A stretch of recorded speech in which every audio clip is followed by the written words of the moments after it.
नाज़िम मीरपुर ख़ास में corona virus की वैक्सीन ख़त्म थी वई आहे। उन हवाले से अपडेट करे रहियो आहे मेरहां टीवी जो रिपोर्टर तालिब शह। जी तालिब। बिल्कुल तव्हांखे ॿुधाईंदो हलां त मीरपुर खां जे कोरोना वायरस जी जेका वैक्सीन सेंटर 9 क़ाइमु थियल आहिनि उन्हनि ते अॼु खां वैक्सीन मुकमिल तौर ते ख़तमु थी वई आहे। ऐं ॾिसां त वैक्सीन सेंटरनि ते जंहिं अवाम जी वॾे तइदाद में रश बि लॻल आहे उहे जेको आहिनि से वापसि मोटी रहिया आहिनि।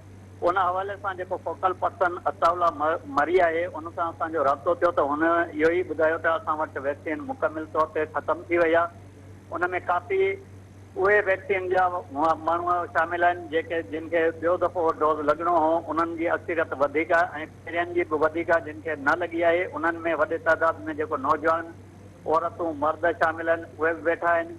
ऐं असां अहिड़े हवाले सां मथे बि ॻाल्हायो आहे लेकिन हुननि जो इहो ई चवणु आहे त वफ़ाक़ जॾहिं बि मोकिलींदी उनजो को बि अञा ताईं अहिड़ो टाइम या मुदो न ॾिनो वियो आहे त कॾहिं वैक्सीन जो अमल शुरू थींदो।